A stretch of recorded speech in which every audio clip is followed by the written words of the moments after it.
Wie geht es euch? Nachdem unser Papst da war, letzter Sonntag, geht es euch gut? Ja. Habt ihr auch ihn gehört? Ja, ein bisschen werde ich auch vorlesen für euch, für diejenigen, die nicht gehört haben. Diese Monate ist Rosenkranz-Monate und viele Menschen gehen nach Medjugorje. Wer war schon in Medjugorje? Wie schön, fast alle. Und was hat die Gospel euch gesagt? Oh, jetzt sprechen Sie alle so viel. Ich kann Ihnen auch helfen. Vielleicht hören Sie besser. Was sagt die Gospel oder was sagt immer wieder? Bete für die Bekehrung der Sünder und Bibel lesen und regelmäßig beichten gehen, fasten natürlich und auch Rosenkranz beten. Und wie viel Rosenkranz ist das dabei?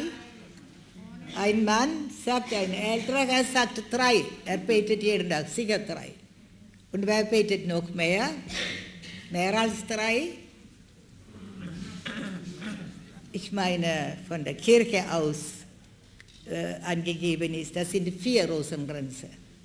Wollen Sie vielleicht diese Monate alle 4 Rosenkränze täglich beten? Man darf nicht schwindeln, der Herr sieht und hört alles. Also das geht ja nicht, das wissen wir ja. Wir haben letzten Sonntag über Umkehr, haben wir gehört, Umkehr. Viele wissen nicht, woher umkehren sollen. Viele wollen auch nicht hören über Umkehr. Eine Frau hat mir einmal gesagt, wo ich sie eingeladen habe zu Exerzitien, bei Handauflegen, habe ich gesagt, also Gott will, dass Sie Exerzitien kommen, dann sagt sie mir, ich kann nicht, wenn ich zu Ihnen komme, wenn ich zu Jesus komme, ich muss mich ändern. Und das will ich nicht. Ihr Problem war, dass sie einen Freund hat und zusammenlebt. Ist ganz klar. Oder manche kommen und gehen, wie sie gekommen sind. In Jesaja, Kapitel 1, 2 lesen wir, hört ihr Himmel, Erde, horch auf, denn der Herr spricht, ich habe Söhne großgezogen, auch Töchter sind auch dabei. Ne? Ja, das ist halt Bibelsprache, immer nur Männer werden angesprochen. Aber nicht die Frauen denken, wir gehören nicht dazu. Doch, ich habe Söhne großgezogen und emporgebracht, doch sie sind von mir abgefallen. Es gibt immer wieder, auch durch Internet, wird so verbreitet Drohungen, solche Briefe. Der Herr kommt bald und wir müssen jetzt ändern und so Angst machen. Wir brauchen keine Angst haben, wenn wir mit ihm leben. Wenn wir mit ihm leben, wir sind dabei. Wir dürfen mit ihm gehen. Und seine rechte Seite dürfen wir schon stehen. Das ist die Frage. Leben wir mit ihm? Gott hat uns so vieles geschenkt in unser Leben. Gott spricht heute noch wie damals zu uns. Wenn ich alleine an das denke, auch mit Ihnen nachdenken, wie Deutschland kurz nach dem Krieg ausgesehen hat, als die Städte in Trümmern gelegen haben und viele Menschen in Not leiden mussten. Aber durch diese Not sind die Menschen mehr zum Glauben gekommen. Damals waren damalige Generation, ich denke, sie haben wirklich mit Gott gelebt. Habe ich recht? Da war ich noch nicht da. In Deutschland meine ich. Aber kurz danach sind wir durchgekommen. Und ich habe eine von meinen Mitschwestern, die damals, wir waren ja 4 Mädchen, mutig Jesus Ruf gefolgt haben, nach Deutschland zu gehen mit dem Schiff, ohne Ahnung, wie sieht das aus dort? Ist die Sonne immer da? Gibt es Essen mit Gewürze? Alles war nicht da. Und fremde Sprache wissen wir auch nicht.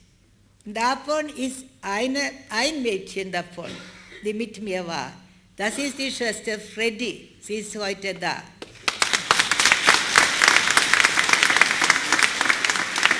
Sie ist Freddy, ja. Ich freue mich, dass Schwester Freddy, eine von uns von damals, mit mir jetzt arbeitet in Haus Raphael. Nicht nur heute hier. Sie ist da.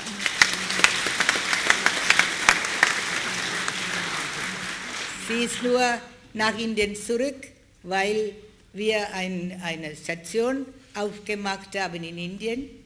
Sie sind zu 5 zurückgegangen, 1974. Und dann, ja, jetzt ist sie wieder gekommen. Gott hat sie hierher gerufen jetzt. Nachdem viele Jahre sie Novizienmeisterin war in Indien. Halleluja. Sie hat viele Mädchen recht geformt und richtig glatt gezogen und viel gearbeitet und haben mir auch viele gute Schwestern haben mir daraus bekommen. Und so, während 1960 kam er damals nach Deutschland. Für uns waren das so wunderbare Menschen, lauter Christen, Christen, Christen, nur Christen. Wo sind sie geblieben heute? Wo sind sie denn eigentlich?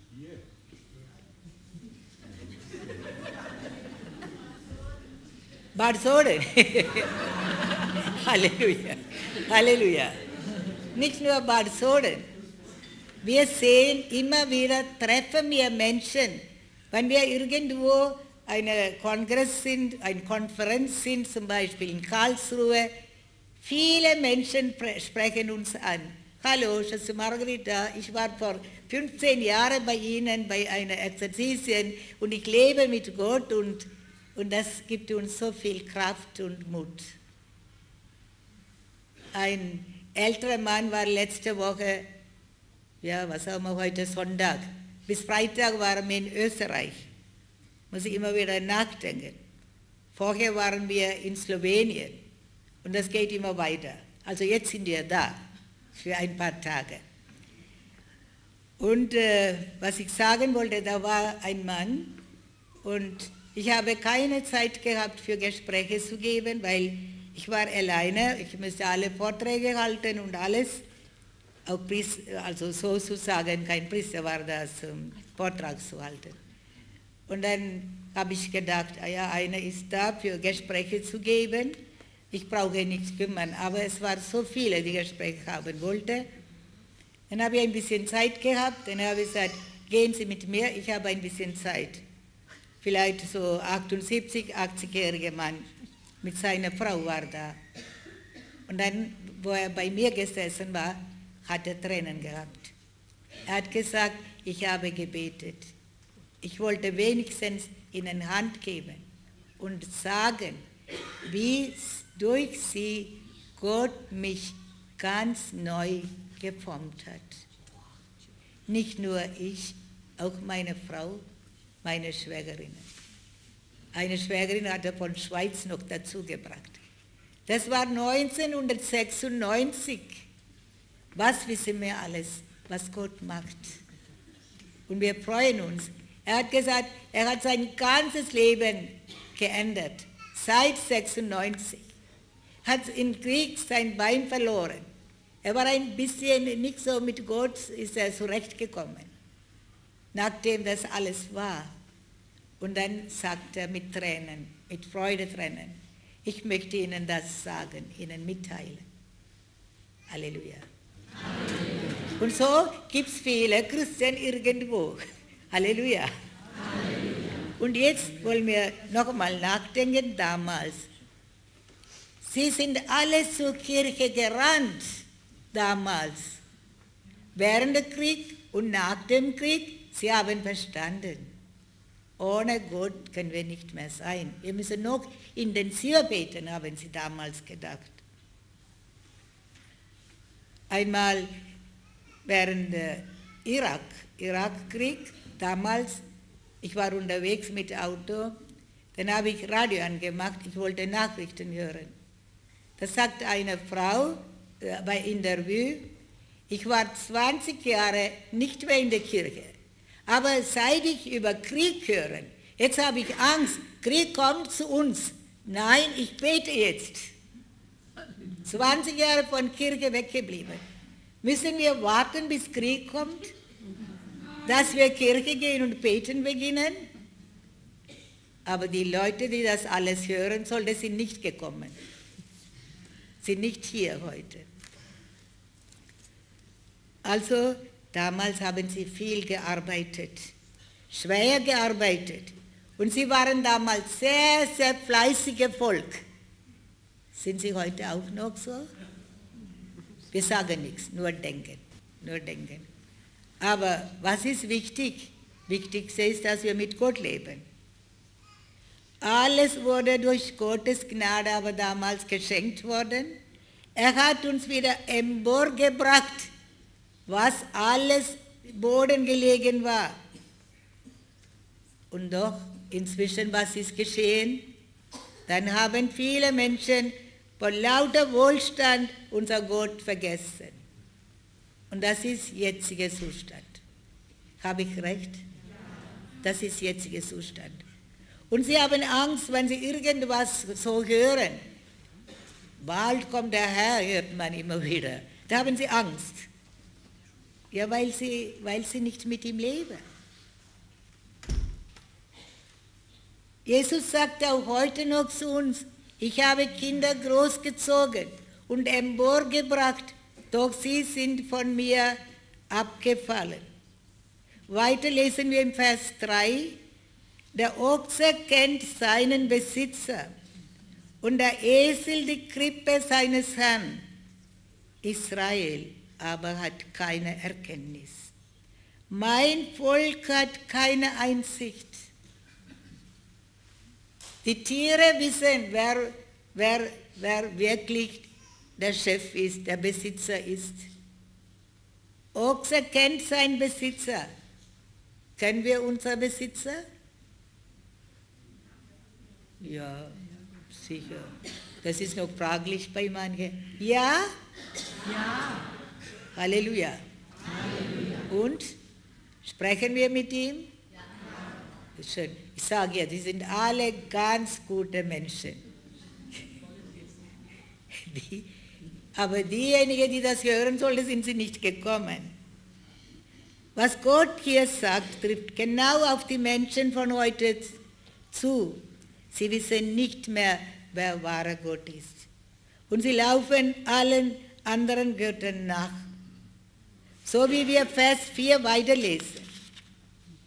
Sie haben den Herrn verlassen, den Heiligen Israels haben sie verschmäht und ihm den Rücken gekehrt. Eine Frau war bei mir. Mit großer Belastung hat es geheißen. Sie war nicht bei der Exerzitien dabei, aber sie hatte Sondergenehmigung bekommen von mir. Es sollte ganz große Not sein. Sie war sicher enttäuscht von mir, nachdem ich mit ihr gesprochen habe. Ich habe die Wahrheit gesagt, was sie verpasst hat in ihrem Leben, was sie nicht getan hat, was sie jetzt noch was ändern können, wenn sie möchten, als Mutter und Vater.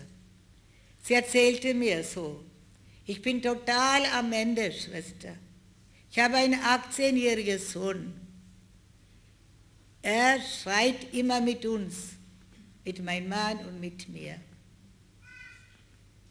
Er kann so richtig böse sein. Mit Ellenbogen macht er so auf sie. Ich habe gesagt, sprechen Sie mit ihm, nehmen Sie Zeit, Nein, wir sprechen gar nicht mehr. Wir unterhalten uns nur mit Handy. Mutter und Sohn. So weit ist heute. Willst du Kaffee trinken? Nein. Ja, ist es Zeit für dich zum Mittagessen? Ich komme erst nach einer halben Stunde. Sie hat Angst vor ihm. Ich habe gesagt, hat es ein Familiengebet gegeben in der Familie? Nein. Beten Sie mit Ihrem Mann vielleicht zusammen? Nein. Wenn der Schreien anfangen, mein Mann geht weg mit Fahrrad und ich stehe alleine bei ihm. Ich habe Angst vor ihm. Ich habe ihr gesagt, beginnen Sie erst einmal eine Novene zum Barmherzigkeit Jesus. Beten Sie für alle solche Jugendliche, nicht nur Ihr Sohn. Und nicht ihn festhalten, geben Sie Jesus ab. Und nach der Novene fertig ist, holen Sie Ihre anderen 2 Kinder noch dazu, die älter sind, verheiratet sind. Setzen Sie mit ihm zusammen und fragen Sie ihn, was er will. Wenn ihm nicht gefällt zu Hause, weil dreckig ist, stinkig ist, so schimpft er dauernd. Er soll ausziehen. 18 Jahre. Suchen Sie mal eine Wohnung für ihn. Vielleicht merkt er dann, wie wertvoll die Eltern sind. Aber ohne das Gebet geht es nicht. Die Eltern müssen beten. Die sind verpflichtet zu beten. Zu Familiengebet gehört auch die Männer dazu, oder nicht? Oder nur Mutter muss beten.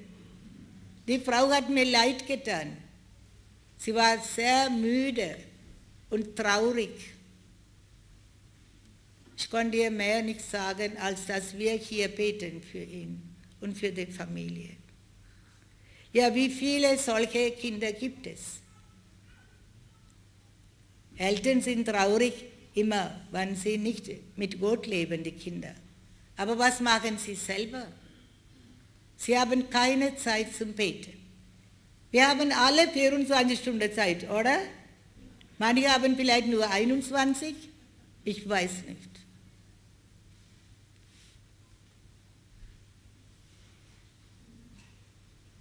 Das ist schon ein großes Problem heute. Ja, wir haben letzten Sonntag gehört, wie wichtig das ist mit Umkehr. Gott hat uns schon im Alten Testament durch Propheten zur Umkehr aufgefordert. Im Buch Jesus Sirach 5,7 lesen wir: Zögere nicht, dich zu ihm zu bekehren, verschiebe es nicht Tag um Tag. Manche meinen, wir haben viele Tage noch zu leben, nur heute nicht. Heiliger Augustinus wollte auch umkehren, früher mal, damals. Die Mutter Monika hat ja viel gebetet. Er hat gesagt, er möchte schon, aber nur nicht heute, Herr. Nicht heute. Und so gibt es viele Leute. Nur nicht heute.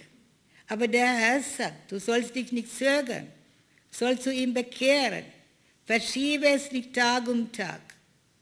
Wenn wir aber hören, Naturkatastrophen oder Krieg, wir hören ja das viel, oder nicht? Und es ist ja wirklich schlimme Zeit.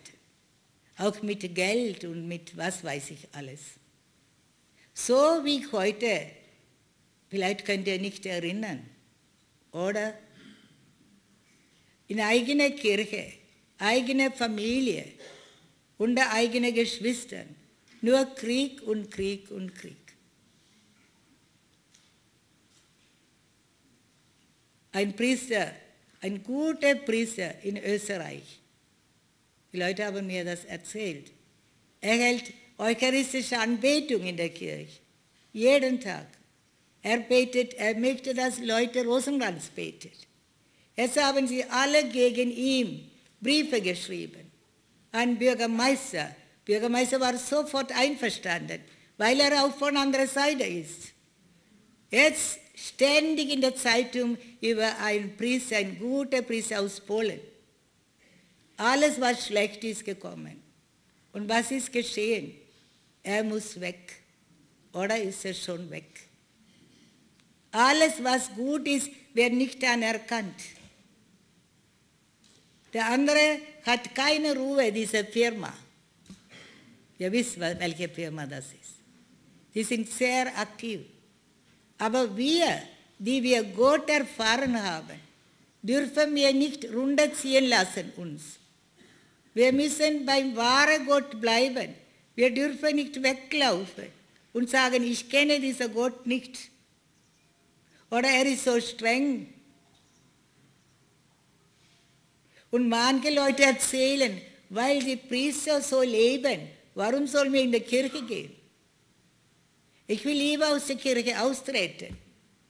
Aber wer ist die Kirche? Jeder von uns ist die Kirche. Ich kann doch nicht weglaufen, weil einer oder andere was falsch macht. Wo ist denn mein Glaube? Und wer ist mein Gott denn, wenn ich weglaufe? Wir lesen im 2. Korintherbrief, Kapitel 6, 2b. Jetzt ist sie da, die Zeit der Gnade, heute, hier, jetzt ist er da, der Tag der Rettung. Wir haben heute den ganzen Tag Zeit für Umkehr. Und auch Beichtgelegenheit werden wir da geben. Manchmal die Leute beichten nach 48 Jahren erst einmal. Und wir machen ihnen Mut. Ich kann noch erinnern, eine Frau in Innsbruck während der Exerzitien gesagt hat, es waren 600 Teilnehmer und sie war die kleinste und die dünnste. Kommt ans Mikrofon und erzählt sie, die Schwester Margarita hat heute dickste Fisch gefangen. Das bin ich, sagt sie. Ich habe gesagt, das sieht man nicht bei Ihnen. Nach 48 Jahren bin ich zum Beichten gegangen. Und ich habe so eine Freude in mir. Und ich spüre meinen Gott in mir. Halleluja. Halleluja. Bitte, jeder hat hier eine Chance. Ja, jetzt noch einmal. Wir gehen gerne nach Medjugorje und alles. Auch viele kommen gerne jedes Mal monatlich hierher. Gott fragt dich, wo ist das anfängliche Liebe? Ist das geblieben, die Begeisterung? Dann ist ja gut. Aber nicht nur sprechen, ich muss auch zeigen, wie ich lebe. Dann gewinnen wir noch mehr Menschen. Wir dürfen noch mehr ernten. Ich glaube, heute ist der Erntetag. Erntedank. Ja? Fest. Ja? Also wir dürfen immer mehr ernten. Halleluja. Halleluja. Nicht was zum Essen. Nein, das meine ich nicht. Menschen, für Gott. Der Ernte ist groß, sagt Jesus. Also jetzt ist sie da, die Zeit der Gnade. Jetzt ist er da, der Tag der Rettung.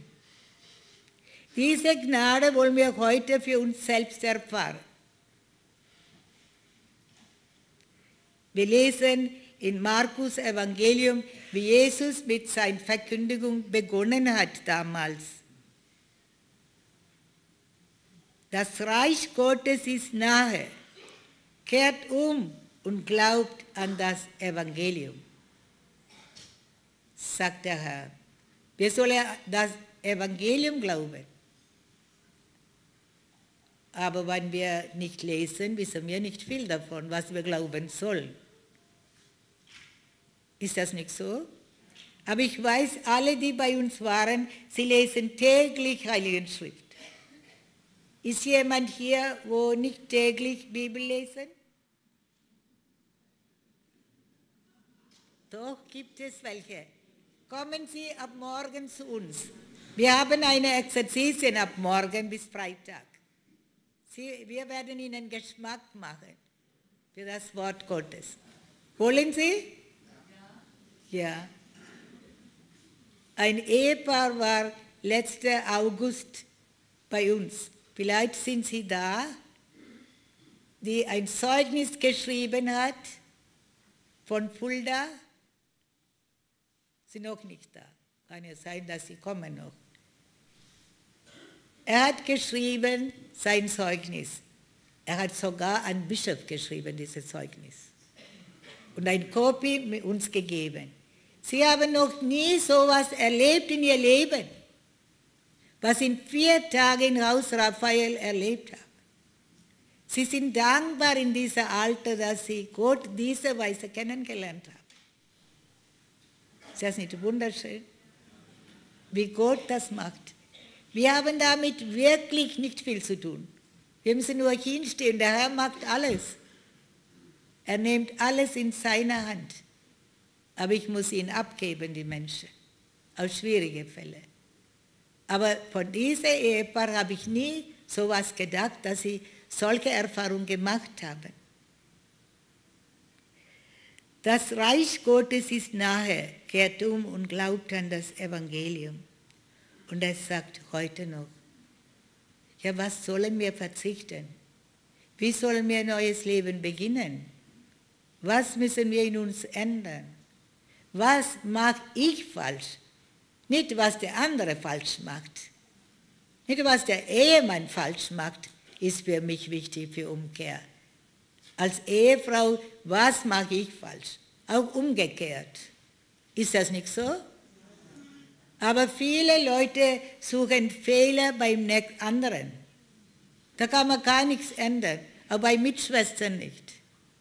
Solange ich selbst nicht ändere. Und immer Fehler bei anderen sehen. Wenn Beichttag ist, sage ich, auch heute werde ich Ihnen noch einmal Rat geben. Beichten Sie bitte nur Ihre Sünde. Nicht von Schwiegermutter und Schwiegervater oder Ehepartner. Wenn Sie das aber noch beichten, kann sein, dass der Pfarrer Ihnen 2, 3 Buße gibt zum Beten. Für die Sünde von Schwiegermutter einmal ein Rosenkranz. Lassen Sie bleiben. Tun Sie Ihre Sünden beichten.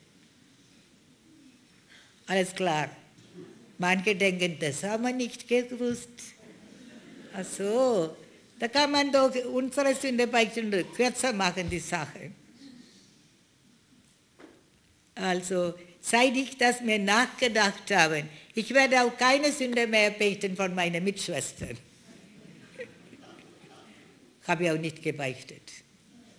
Also, jeder hat seine eigene Verantwortung. Wir wissen nicht, wir können auch die Menschen nicht urteilen, warum die so sind oder andere so sind. Wollen wir dann diese Weise beichten? Ja? Ja? Ja. Aber wenn Sie noch beichten, noch nicht viel wissen, kommen Sie ins Haus Raphael. Wir werden auch davon reden. Wir haben noch Plätze frei für Montag bis Freitag. Wir sollen von unseren schlechten Gewohnheiten zurückkommen. Verlasst eure sündige Umgebung. Für Jesus ist auch sehr wichtig, dass wir einander vergeben. Das ist sehr wichtig, damit wir uns selbst nicht schaden. So wie wir in Hebräerbrief Kapitel 12, 15 lesen. Seht zu, dass niemand die Gnade Gottes verscherzt, dass keine bittere Wurzel wächst und Schaden stiftet und durch sie alle vergiftet werden. Bittere Wurzel.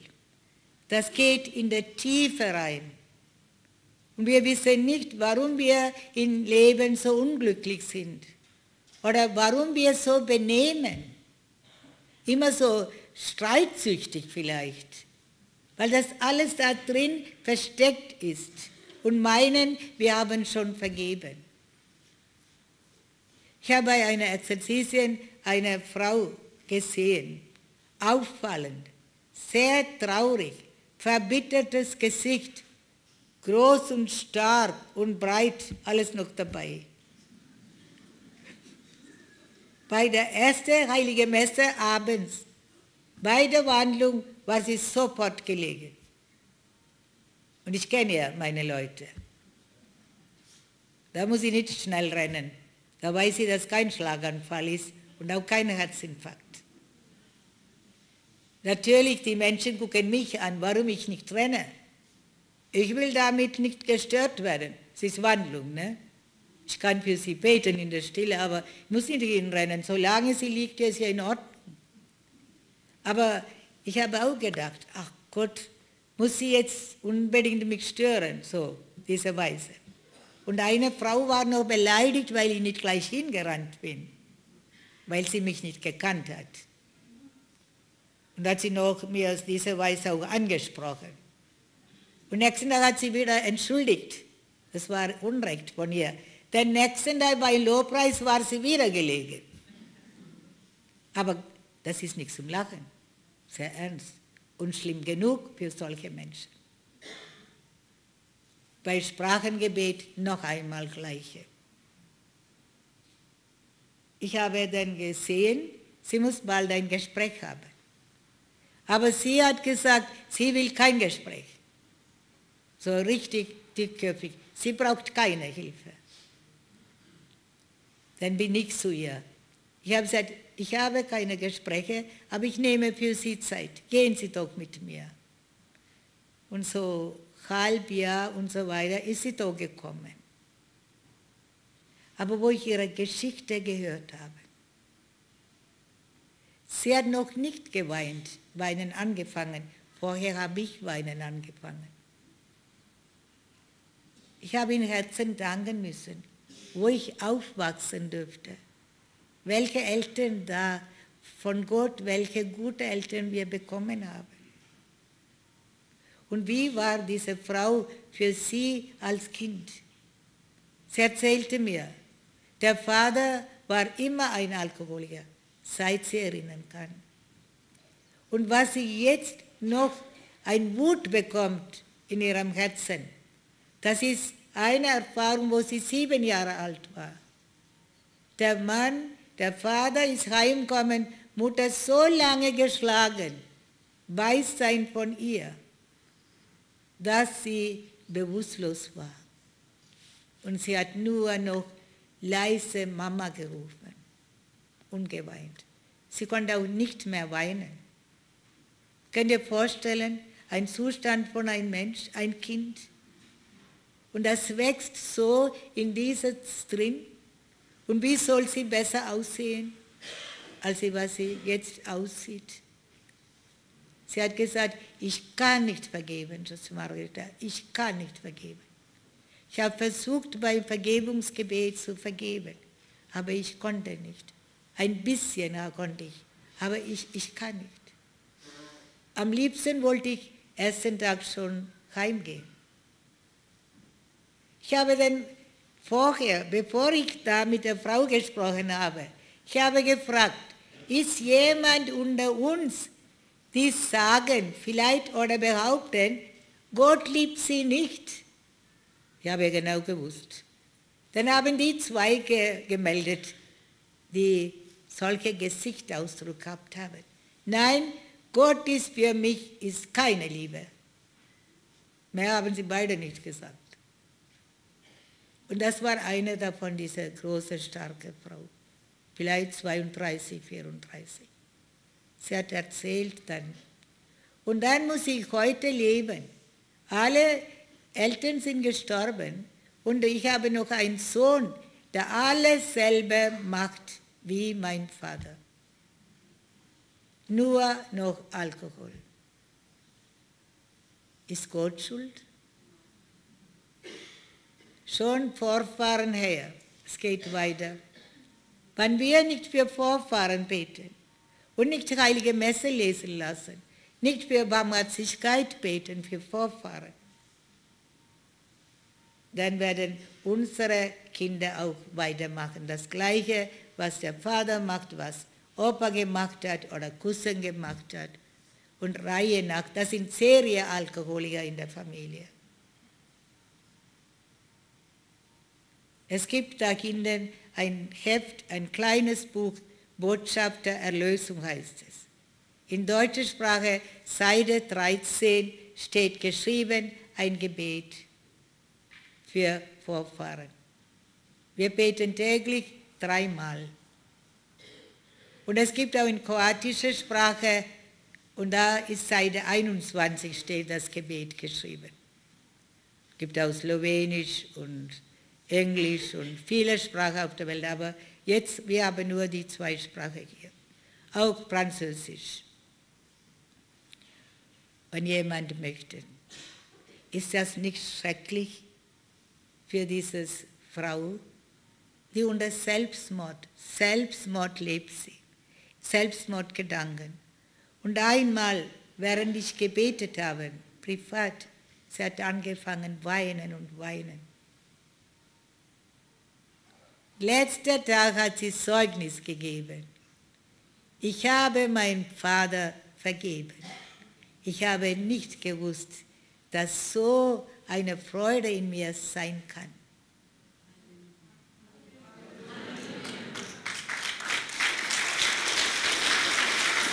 Ja. Gott ist groß.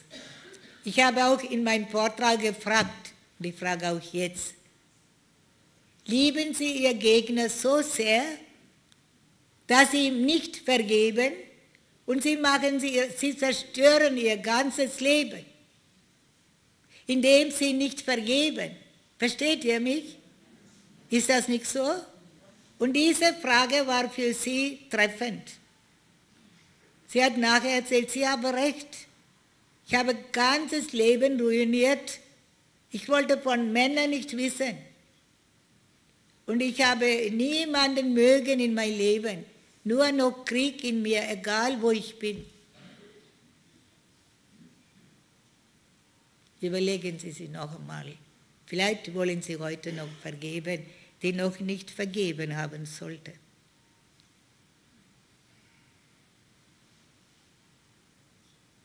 ...20 Jahre lang so traurig und zornig gelebt.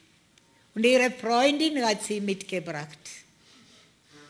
Die Freundin hat so viel Mühe gegeben mit ihr. Es hat sich gelohnt. So ist unser Gott. Wir müssen nur einen Schritt nach vorne machen. Da kommt er schon entgegen und tut sie umarmen. Und ich bin sicher, dass diese Frau, dass der Herr so umarmt hat. Und nach dem Zeugnis von ihr, sie hat mich so gedrückt, ich habe gemeint, ich breche zusammen. Und sie hat eine Kraft.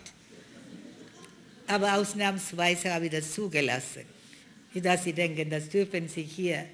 Das darf normal niemand machen bei mir. Aber ich müsste ja sagen dazu, der Herr will ja das. Das ist wirklich, wie seine Barmherzigkeit hat er gezeigt. Sie hat alles verstanden. Das Wort Gottes hat sie verstanden. Halleluja. Amen. So hat der Herr die bittere Wurzel des Nichtvergebendes in ihr drin war, hat er ausgerissen und hat er sie befreit und hat sie ein schönes Gesicht bekommen. Eine Ausstrahlung war da. Wer war dabei? Habe ich richtig erzählt? Ja. Und alle haben Freude gehabt, ja? Ich hoffe, dass Sie alle auch mit mir geweint haben. Vor Freude. Halleluja. Halleluja. Gott wartet auf uns. Als Christen dürfen wir immer Hoffnung haben, dass Jesus uns aus unseren Nöten wirklich befreien kann, dass er uns ein neues Leben schenkt.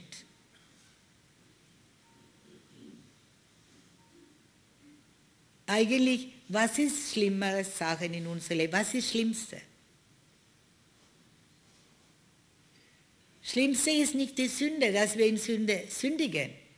Nein, dass wir nicht umkehren, das ist das Schlimmste.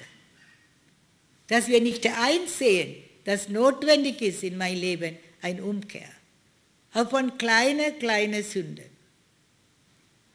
Ich habe mal gehört, wie Pfarrer Edel gesprochen hat. Auch die lässliche Sünde, die kleine Sünde, das macht auch Wunden, wenn wir lange aufheben. Da kann Wunden geben, versteht ihr? Und das sollen wir auch beichten. Aber nicht denken, ich habe keine Todsünde, brauche ich nicht beichten.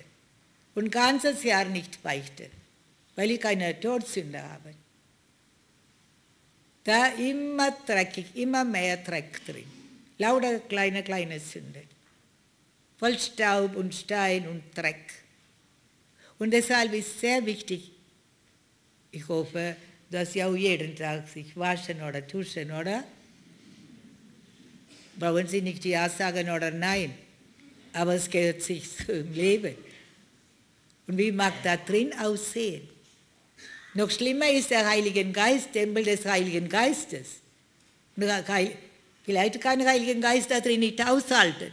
Vielleicht muss der Heilige Geist auch so machen. Kann sein.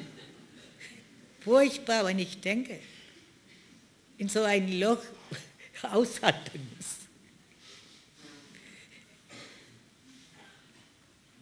Wie wichtig die Umkehr für uns Christen ist, hat auch unser Papst Benedikt bei seinem Deutschlandbesuch in seiner Predigt am letzten Sonntag in Freiburg gesprochen. Gott sei Dank waren wir ganz in der Mitte, Papst konnte das lernen und mich richtig anschauen. Nur das, nur anschauen, mehr nicht. Ich habe versucht, ihm zu winken und zu sagen, wir kommen von Haus Raphael, aber es hat nicht geklappt. Ich wollte auch Ihre Grüße noch auch sagen, aber es hat nicht geklappt. Er ist einen anderen Weg mit seinem Mobil gefahren, nicht in der Mitte durch. Aber wir konnten ganz schön das hinsitzen und richtig genießen, aus seiner Predigt und alles. Es war auch ein Wunder für uns. Und ich möchte jetzt für diejenigen, ich hoffe, dass Ihnen nicht langweilig ist, wenn ich jetzt ein bisschen davon vorlesen Ihnen. Wollen Sie hören? Ja. So.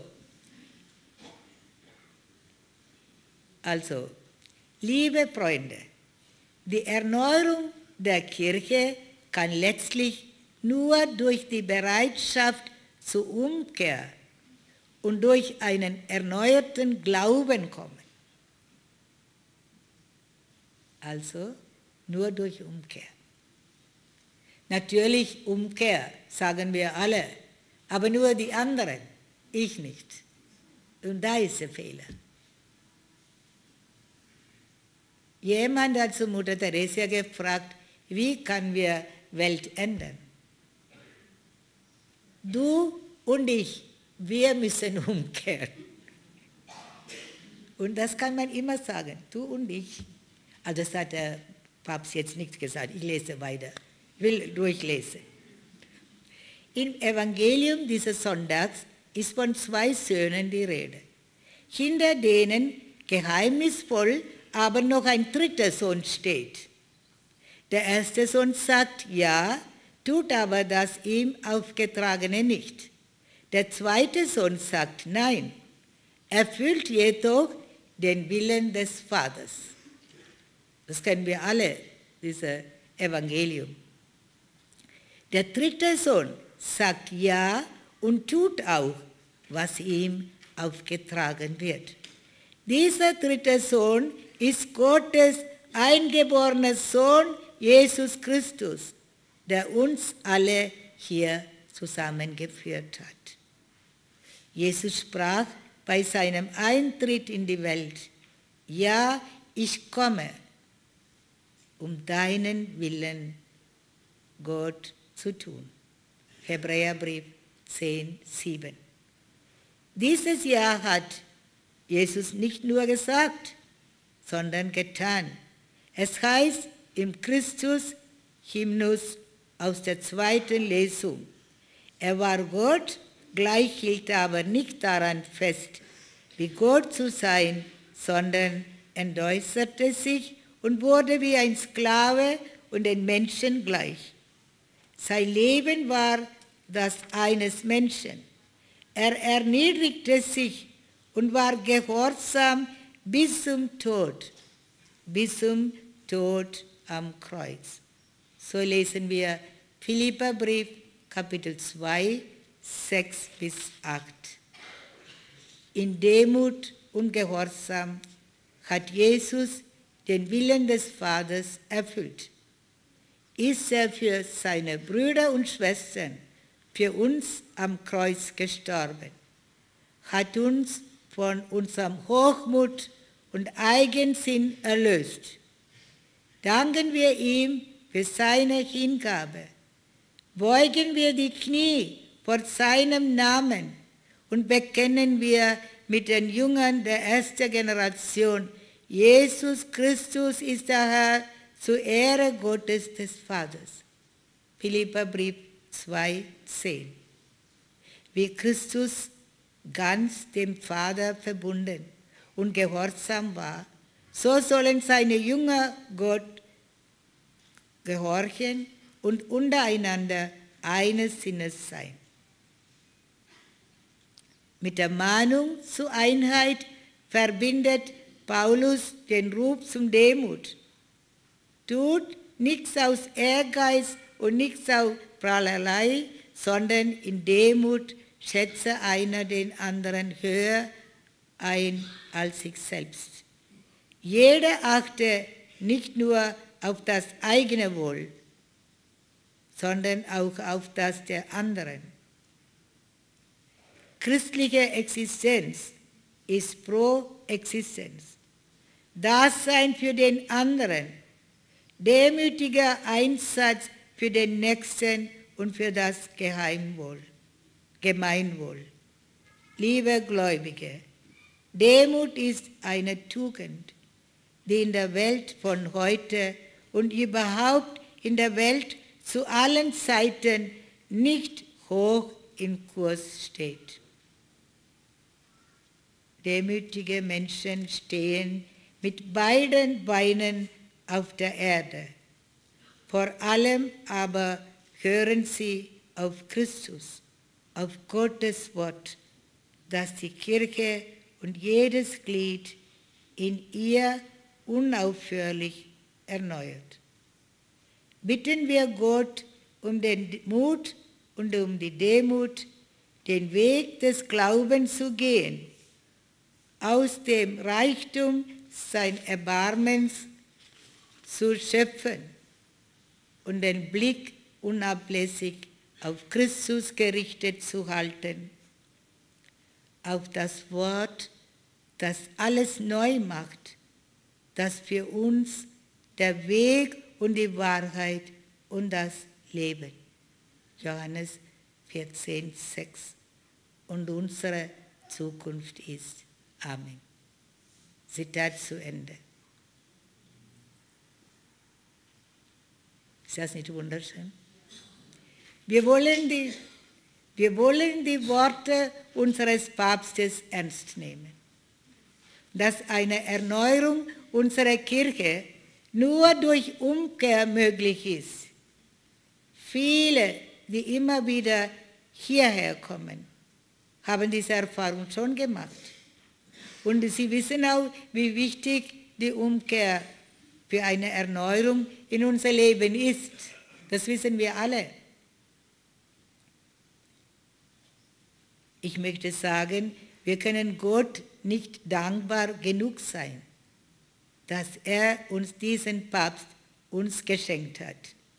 Er versteht es, den verschiedenen Gruppen die passenden und zutreffenden Worte ins Herz zu legen. Halleluja! Halleluja.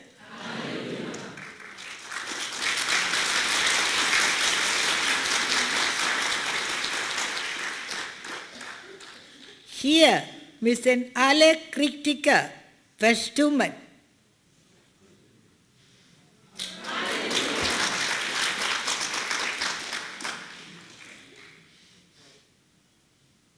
Er hat noch mehr gesprochen, aber das kann ich ja nicht alles jetzt vorlesen.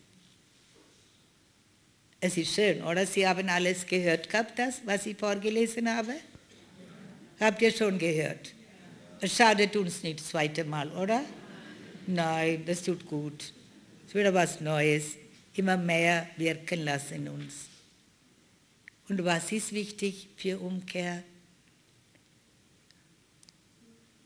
Wichtigste ist für eine Umkehr, Sündenbewusstsein. Sündenbewusstsein. Ich kann noch gut erinnern, ein vielleicht 70-jähriger Ehepaar bei uns waren. Er wollte nur, dass ich bete, damit er geheilt wird. Er hatte Gelenkräume, sehr starke Schmerzen. Wie immer die erste Frage, bevor ich bete. Wann war der letzte Beichte? Beichte? Wissen Sie, ich bin Messner. Ich habe doch keine Sünde. 3-mal heilige Messe wöchentlich bin ich dabei. Vielleicht ist er dabei jetzt hier. Würde mich freuen, wenn er da ist. Aber nicht da. Schade. Er kann ruhig hören. 3-mal geht er zur heiligen Messe und vorbereitet er. Und meine Frau noch dazu, sie putzt die Kirche. Also, dann haben sie keine Sünde mehr, oder? Schrecklich, schrecklich. Ich habe gesagt, es tut mir leid. Bis jetzt haben sie keine Sünde gehabt, kann sein. Aber jetzt haben sie gelogen. Jetzt haben sie eine Sünde zum Beichten gehen. Er hat mich so groß angeguckt. Können Sie bitte mir sagen, wann war letzte Beichte? Ja. Was meinst du? Hat er seine Frau gefragt. Ich glaube, bei der Hochzeit warst du doch beim Beichten. Dann hat er gesagt, nein, da habe ich nicht gebeichtet, das habe ich nur so gesagt. Also, jetzt wohin zurück? Erste Kommunion. Hat er damals gebeichtet. Wenn wir heute fragen, bei der Kommunion, erste Kommunion brauchen die Kinder nicht beichten. Kennt ihr das? In Schwetzingen, und das weiß ich 100%, eine Mitschwester, ihre Schwester, Verheiratete, lebt dort. Und 3 Kinder waren jetzt bei der Kommunion. Sie brauchen nicht beichten. Bitte. Wenn Sie als Kinder nicht beichten lernen, wie sollen Sie als Erwachsene noch beichten? Ist ja schrecklich. Es ist schlimm. Aber das ist die Tatsache. Wollen wir nicht für solche Menschen beten, dass die Kinder auch als Pfarrer auch beibringt, beichten. 1. Johannesbrief 1,8 lesen wir. Wenn wir sagen, dass wir keine Sünde haben, führen wir uns selbst in die Irre und die Wahrheit ist nicht in uns. Das muss uns ganz klar sein. Viele Menschen wissen nicht, dass sie in Sünde leben, weil sie nicht wissen, was Sünde sind. Sie meinen, die 10 Gebote gelten für damals. Hat Gott gesagt, das geht nur bis Jesus kommt, als Retter und Erlöser? Er ist zur Welt gekommen, dann hat er das weggenommen. Nein. Über 10 Gebote lesen wir weiter, auch im Neuen Testament. Auch Galaterbrief, Korintherbrief, wir lesen alles. Über alle Sünden. Es gibt moderne Menschen, die meinen, das gilt nicht mehr. Also, hat Wort Gottes mit Mode was zu tun? Auch die Gebote Gottes hat mit Mode was zu tun. Welche Farbe ist dieses Jahr modern? Letztes Jahr war violett, glaube ich. Haben manche noch davon ein bisschen an heute. Was habt ihr dieses Jahr gehabt? Oder hat? Rosa. Gott sei Dank, wir sind immer gleich schön angezogen. Keine Sorgen haben wir. Wir haben gar keine Sorgen. Meine Mitarbeiter erzählen uns, haben wir früher so viel Sorgen gemacht. Unser Chor hier, was müssen wir anziehen heute und welche Schuhe noch dazu und dann so kommen. Das war für sie viel Arbeit. Einmal habe ich mir entschieden, unsere Chor müssen alle gleich anziehen. Seht ihr, wie schön das sie sind? Und jetzt haben sie kein Problem. Könnt ihr mal aufstehen, dass Sie sehen? Guck mal. Ah, das habt ihr nie gesehen? Oh, manche gucken sie an. Ich habe von Indien Stoff mitgebracht. Und da habe ich gesagt, jetzt wird gemessen und gemacht, fertig. Da waren sie ein bisschen beleidigt, nicht beleidigt, aber kann man etwas kürzer machen, dass immer mehr höher geht. Ich sage, es bleibt alles, wie das ist. Das wird nicht verkürzt und länger gemacht. Und heute sind sie so dankbar. Die Alma hat heute noch gesagt, ich bin so froh, wir brauchen nicht lange vor dem Schrank stehen und suchen, welche Farbe anziehen soll. Aber ich möchte euch noch einen Witz erzählen, aber sehr ernster Witz.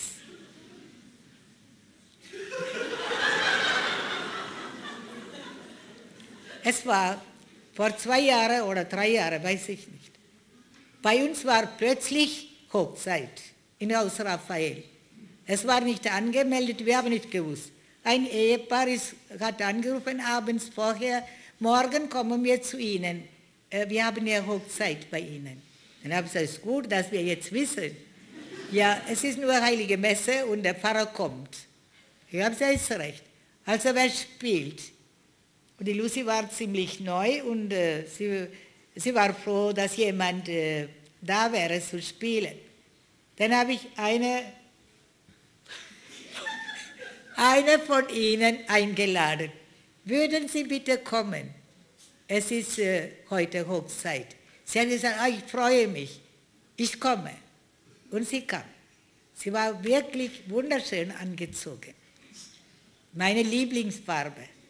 So schöne grüne, nicht blau. Himmelblau oder wie das heißt. Aber schön, türkisblau. Und das war Oberteil, Bluse und weiße Hose. Und ich habe sofort gesehen, ich muss hier was sagen. Aber das sage ich nach der Heiligen Messe, sonst regt sich auf. Und sie hat schön gespielt. Und dann habe ich mit ihr leise gesprochen. Aber das gefällt mir, die Farbe alles. Aber weißt du, ich habe nie gedacht, dass sie heute noch so rumlaufen.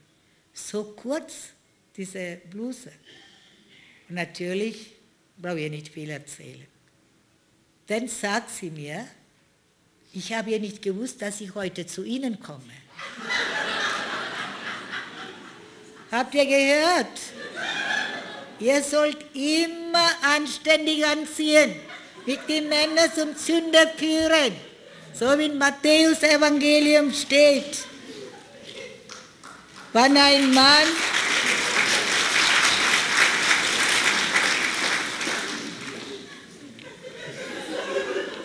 guckt ihr bitte nicht alle diese Seite. Sie werden rot und das ist schwer. Aber jetzt wisst ihr ganz genau, wer das war, gell? Aber sie hat gesagt, das mag ich nicht mehr. Es ist Schluss. Also jetzt könnt ihr vorstellen, nur wenn bei mir sind, wollen sie so laufen. Auch viele hier, wenn sie aus Raphael kommen. Und dann draußen können sie rumlaufen, wie sie wollen. Was meint ihr? Es hat mit mir nichts zu tun. Gott sieht alles. Gott weiß alles um uns. Ist das nicht so? Ja, wenn jemand mit lüsternen Augen eine Frau anschaut, der hat schon gegen das 6. Gebot in seinen Gedanken gesündigt. Aber wenn die Frauen dazu sie unbedingt zwingen, sie müssen mit lüsternen Augen anschauen. Habt ihr verstanden? Die Frauen gucken mich so alle so an. Ein Mann hat einmal gesagt, ja Schwester, das ist für mich das größte Problem. Wenn die Frauen sehen, je nachdem, wenig Stoff im Oberkörper oder unten so eng angezogen. Furchtbar. Arme Männer. Müssen sie alles machen, was der Modemacher macht. Müssen sie anziehen. Ein Glück, die Männer haben gar kein Problem damit. Also ich hoffe, dass richtig war, was ich gesagt habe. Ihnen war recht. Halleluja. Ja. Ja, sie freuen sich. Sie freuen sich mit solchen Beispielen, dass sie sich ändern. Denn sie hat sich geändert. Halleluja. Aber ich frage manchmal, mit manchen Ehemännern, ist mein Ehemann dabei, und wenn die Frau so angezogen ist, gefällt ihm so? Gefällt euch Männer so, dass ihre Frau so anzieht? Nicht anständig anzieht? Können Sie nicht ein Machtwort sagen? Einmal hat Marina mir erzählt, ich habe gesagt, pass auf, dass keiner ohne, nur mit Streife Oberkörper ist, solche kann nicht da reinkommen. Dann hat sie gesagt, das sind keine Jüngere, das sind meistens über 60-Jährige. Furchtbar. Von ihnen habe ich nicht gerechnet. Sie sagen, sie schwitzen. Ja, wir müssen die Leute in Indien und in Afrika rumlaufen. Hier gibt es doch keine Hitze. Nur ein Tag, halber Tag warm, halber Tag kalt. Da weiß man nicht, wo man dran ist, oder? Warm ansehen, kalt ansehen, das weiß man nicht. So, jetzt wollen wir dann wieder zurück. Da habe ich noch ein bisschen Zeit. Ja, natürlich habe ich noch viel Zeit. Sie wollen noch mehr hören? Ja. Halleluja. Halleluja.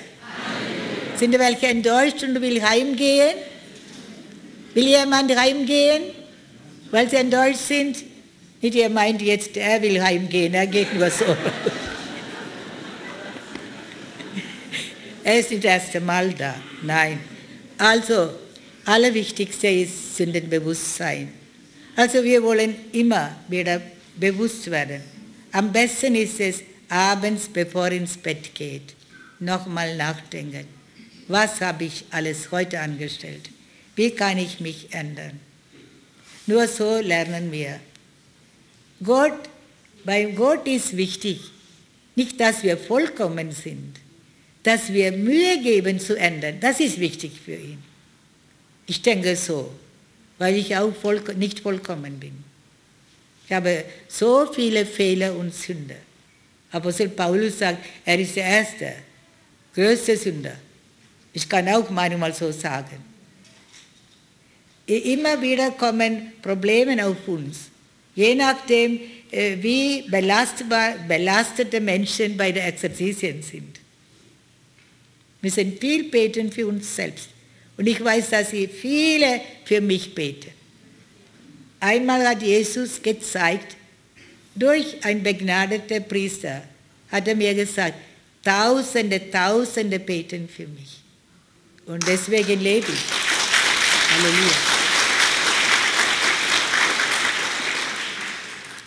Wir lesen in Lukas Evangelium Kapitel 18.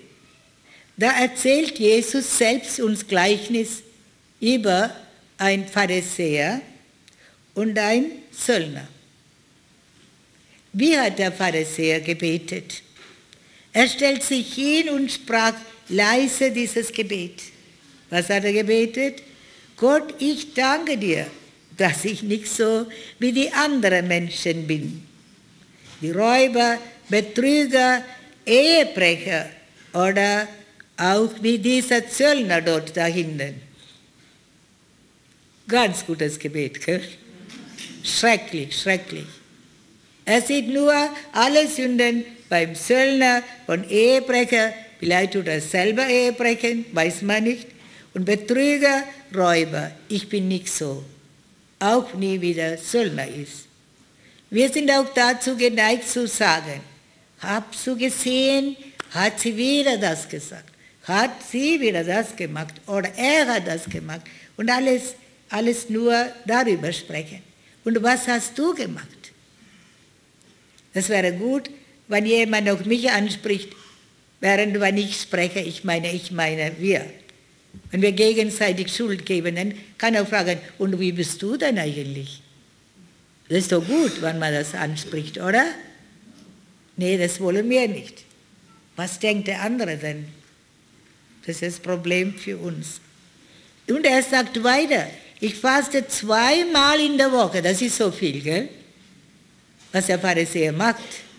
2-mal in der Woche. Und gebe dem Tempel den 10. Teil meines ganzen Einkommens. Ich möchte wegen Fasten was sagen. Wir haben in einem Ort, Mutter Gottes Wallfahrtsort, ich habe 14-mal Exerzitien gehalten.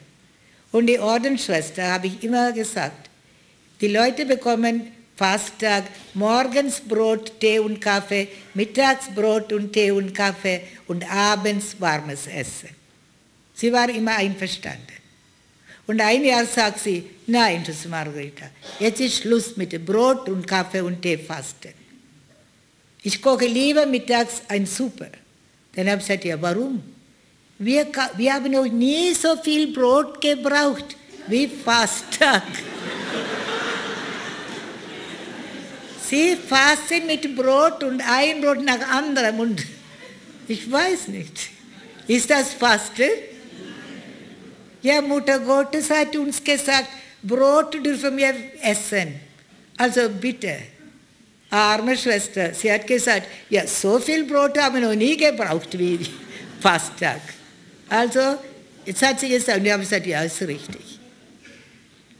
Das ist nicht Fasten.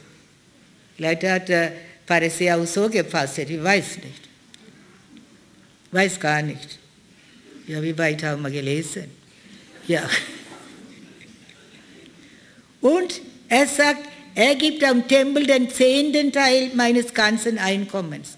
Also der muss dann wirklich sofort, wenn er stirbt, in den Himmel kommen, oder? Was er alles nur Gutes gemacht hat, so denkt er. Wie dieser Pharisäer, so beten viele Menschen heute. Wenn ich gespendet habe, meine Sünden sind alles weg, ich brauche nicht beichten. Ja, brauche ich ja nicht. So denken viele. Der Zöllner, wie hat er gebetet? Er blieb ganz hinten stehen und wagte nicht einmal seine Augen zum Himmel zu erheben, sondern schlug sich an die Brust und betete, Gott sei mir gnädig. Wir sehen, wie der Pharisäer und der Zöllner auf verschiedene Art gebetet haben. Und was sagt Jesus dazu, nachdem er das gesagt hat, dieser Gleichnis? Dieser Zöllner kehrte als Gerechter nach Hause zurück, der andere nicht. Wir wollen auch uns prüfen, besonders heute, weil der Herr uns das Wort gegeben hat, heute nachzudenken, wer wir sind und wie wir sind. Sind wir wieder selbstgerechte Pharisäer oder wieder sündenbewusster Zöllner? Die zweite Voraussetzung ist, dass wir Jesus Christus als einziger Retter und Erlöser annehmen. In unser Leben Jesus die erste Stelle geben. Er ist der wahre Gott. Wir müssen ihm erste Stelle geben. Aber viele laufen weg, sie suchen immer. Es gibt was Exotisches, was Modernes, ist so was Neues. Können wir mal ein bisschen ausprobieren. Es gibt überall, in allen Ländern, einen Supermarkt. Ich weiß, wie der Supermarkt heißt, sicher nicht Aldi oder Lidl, alles nicht. Muss einen extra Namen geben. Weil in diesem Supermarkt gibt es verschiedene Art, können Sie einkaufen, ausprobieren, eine Büchse nach anderem holen. Esoterik, verschiedene Art, Sie wissen alles, gegen erste Gebot. Und es wird eingekauft und ausprobiert. Und dann, wenn sie ganz fertig sind, für Nachbehandlung kommen sie ins Haus Raphael. Jetzt müssen wir Knopf drücken und diese ganze Störung muss weg. So geht's nicht. Nehmen Sie ernst, welche Gott Sie haben, wen Sie erste Stelle geben. Es kommen hier viele von asiatischen Ländern auch. Fremde Götter bringen sie mit. Ich habe in Ungarn erlebt. Einmal waren wir in einem Wallfahrtsort, Mutter Gottes Wallfahrtsort. Weil ich müde war nach der Exerzitien, habe ich gesagt, heute Mittag, ich will ausruhen. Ihr könnt alle Stadt gehen, alles anschauen. Ich möchte ausruhen, denn morgen früh ist der Flug nach Deutschland. Und dann habe ich mich ein bisschen hingelegt. Und sie waren schon beim Fortgehen. Und dann habe ich gehört, du fragst mich nicht, ob du bleiben soll oder nicht. Ich habe Bibel aufgemacht. Darf man das?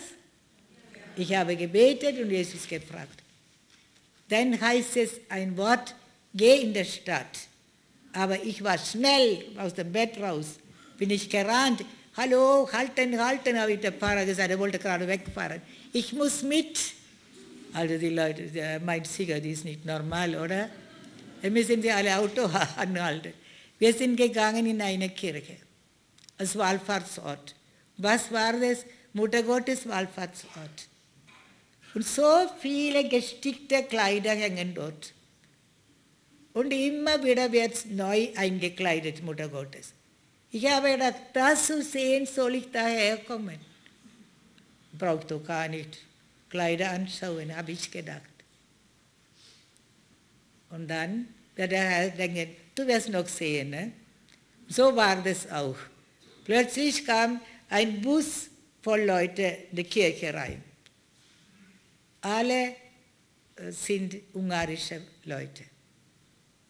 Aber alle haben einen Punkt da in der Mitte, wie Hindus.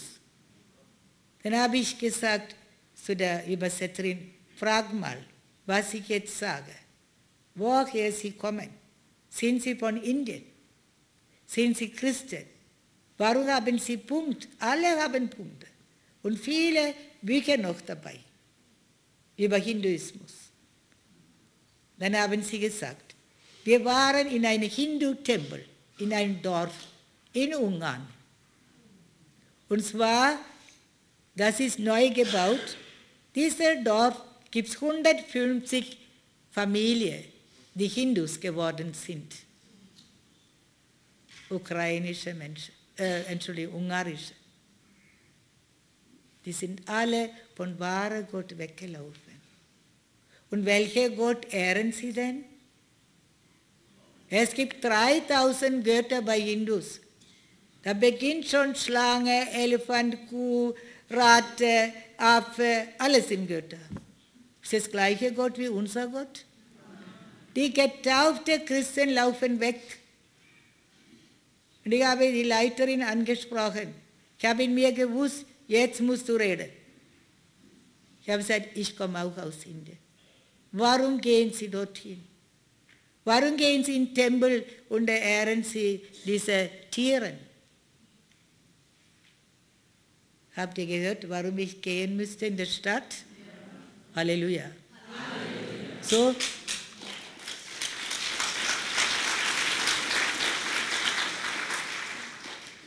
Wir lesen in der Apostelgeschichte 4,12. Und in keinem anderen ist das Heil zu finden. Denn es ist uns Menschen kein anderer Name unter dem Himmel gegeben, durch den wir gerettet werden sollen. Und wie heißt er? Jesus. Oh je, seid ihr müde bei Jesus rufen. Wie heißt er? Jesus. Halleluja. Halleluja. Wenn wir Jesus Namen aussprechen, es passiert was in uns, was Wunderbares. Probieren Sie mal. Sie brauchen nicht nur jetzt, wenn Sie unterwegs sind. Jetzt wollen Sie alles gleich bekommen, gell? Wenn das so schnell geht, dann machen wir dann ein paar Mal jetzt Jesus, ja, rufen. Dieser Name ist Jesus. Wir wollen ihm die erste Stelle geben. Denn nur in ihm ist das Heil zu finden. Und es ist sehr wichtig, dass wir Römerbrief Kapitel 10, 9 und 10 lesen. Römer 10, 9 und 10 immer wieder lesen. Denn wenn du mit deinem Mund bekennst, Jesus ist der Herr, und in deinem Herzen glaubt, Gott hat ihn von den Toten auferweckt, so wirst du gerettet werden. Nur so wirst du gerettet werden.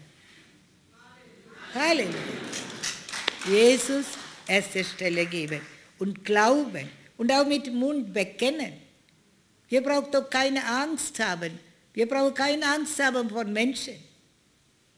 Ich kann erinnern, ich war unterwegs nach Frankfurt mit unserem Team, ein Gebetstag. Unterwegs habe ich gebetet, Jesus, ich weiß nicht, über was soll ich reden? Dann habe ich in mir gehört, ich werde dir dort sagen. Und ich habe meinen Mitarbeiter gesagt, Jesus will mir das erste sagen, Thema, wenn ich dort bin gespannt, was er sagt. Und wir haben den Rosenkranz gebetet, den ganzen Weg. Wo ich angekommen bin, waren so 300 Leute. Ich habe dann gefragt, wer ist neu hier? 22 haben sich gemeldet. Da war eine dabei, sie war früher evangelisch und ich glaube, sie ist auch dann katholisch geworden. Ich kann das nicht mehr erinnern.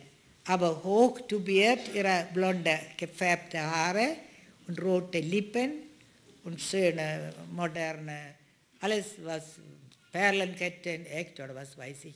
Also die war da gestanden, hat sie gesagt, ich möchte Ihnen nur eins sagen. Wir haben alle gleich Gott, egal welcher Religion wir gehören. Oh, da ist mir hochgekommen. Ich habe gesagt, ist Schlange dein Gott? Ist Elefant dein Gott? Und alles aufgezählt. Nein, nein, nein. Dann ist mir gekommen, so, jetzt redest du. Jetzt weißt du Thema. Jesus ist einziger Gott, einziger Retter und Erlöser. Das ist Jesus Christus. Und ich habe 1,5 Stunden gesprochen und anschließend war eucharistische Anbetung. Es war kein Priester, noch nicht da, er kommt meistens zur Heiligen Messe oder Beichtüre. Und was war? Ich darf Kustodie holen. Das darf ich als Kommunionhelferin auch bringen zum Altar. Und habe ich gebracht und dann habe ich durch Mikrofon gesagt, Jesus ist hier. In diesem Moment, was ist passiert, Alma? Viele waren auf dem Boden gelegen und geschrien haben manche, mindestens 8 Personen. Und ich habe noch lauter geschrien, ja Jesus, wenn du kommst, muss fremde Götter fliehen hier. Halleluja. Das war das. Das war das. Ich habe mit jeder Einzelnen gesprochen. Ja, was fragen Sie da? Ja, ich bin Buddhist geworden. Und ich habe die von buddhistischen Mönchen, die Perlen, und das trage ich immer. Sind Sie ein getaufter Christ? Ja, ich bin getaufter Christ. Also diese Frau war unmöglich. Aber sie will das alles behalten. Sie meint, wenn sie rausgeht, gibt es keine Störung mehr. Da ist ja keine Schwester, wo Jesus ruft, oder? So ungefähr. 8 Personen. Alles klar? Aber sie sind alle noch sitzen geblieben. Halleluja. Keiner ist umgefallen. Sie leben alle mit dem wahren Gott. Halleluja. Oder ist jemand da, wo festgehalten hat, ihren Stuhl?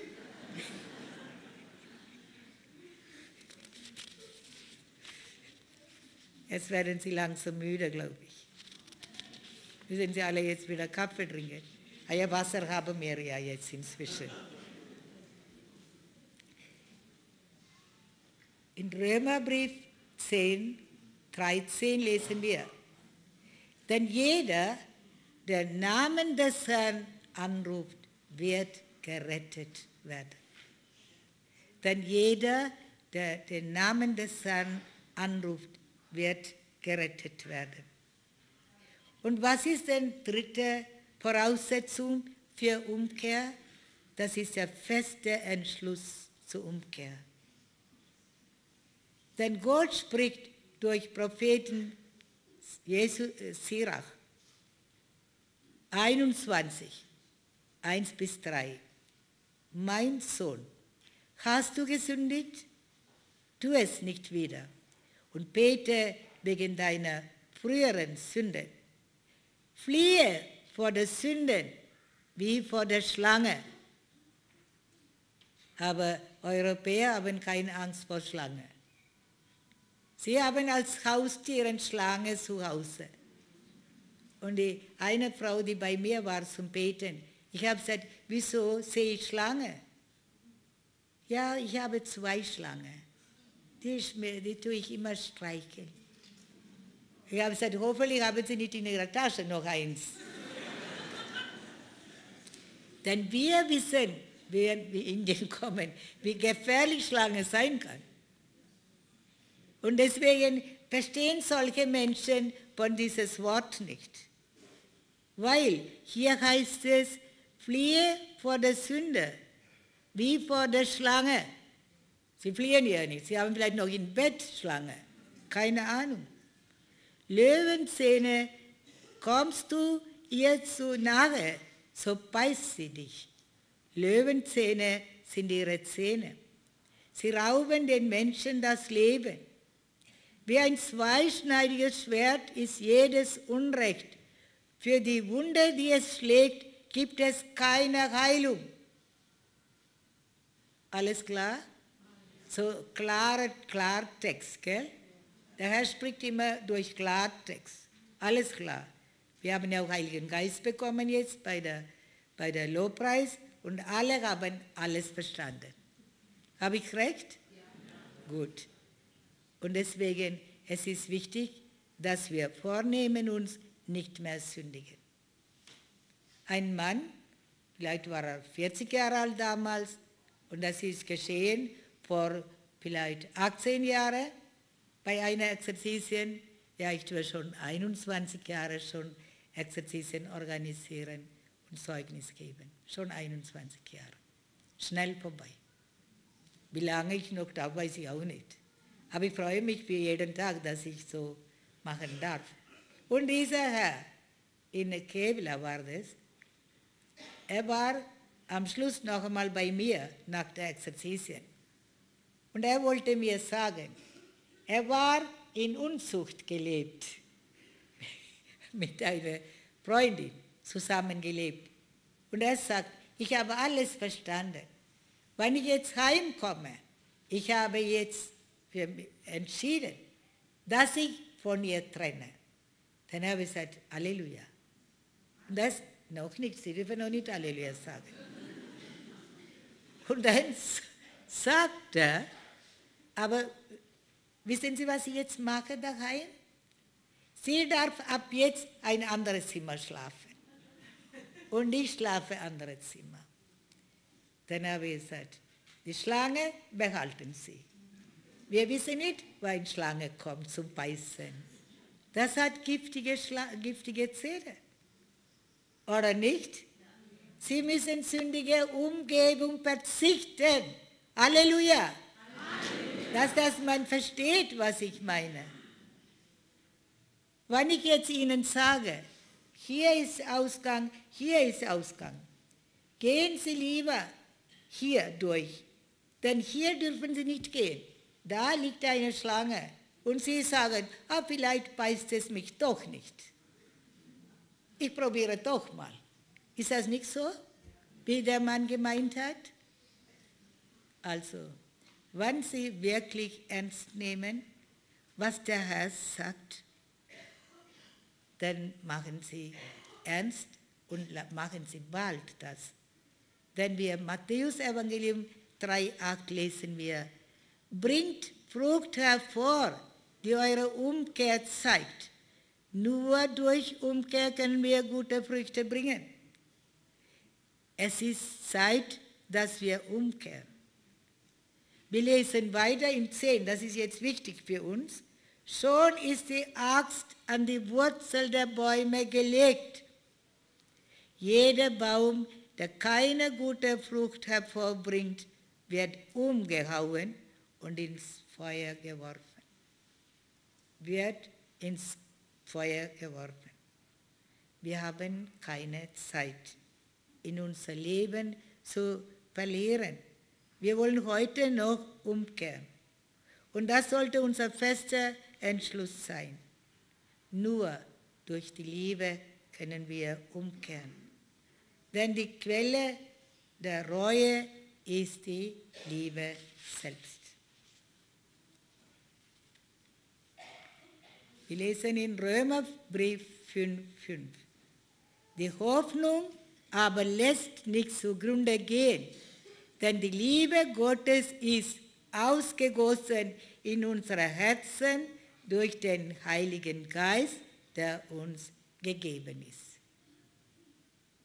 Wir wollen aufstehen und kurz unsere Augen schließen.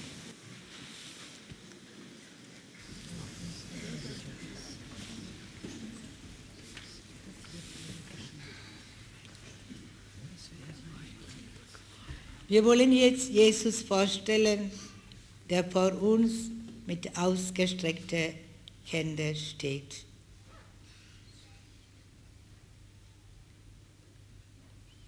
Und er wartet auf unsere Umkehr, wie der Vater auf den verlorenen Sohn gewartet hat.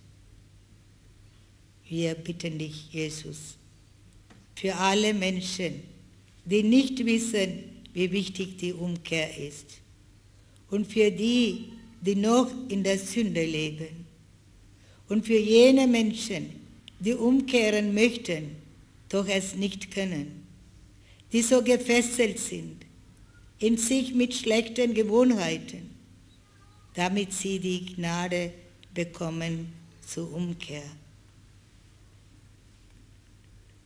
Wie der Psalmist gebetet hat, mit großem Vertrauen beten wir, Herr, befreie die Menschen, die gefangen sind mit den Fesseln des Todes und die, die verstrickt sind in den Banden der Unterwelt. Herr, die Menschen sind in Not und wir sind sicher, dass du uns eine Antwort gibst auf unser Gebet. Amen. Halleluja. Halleluja.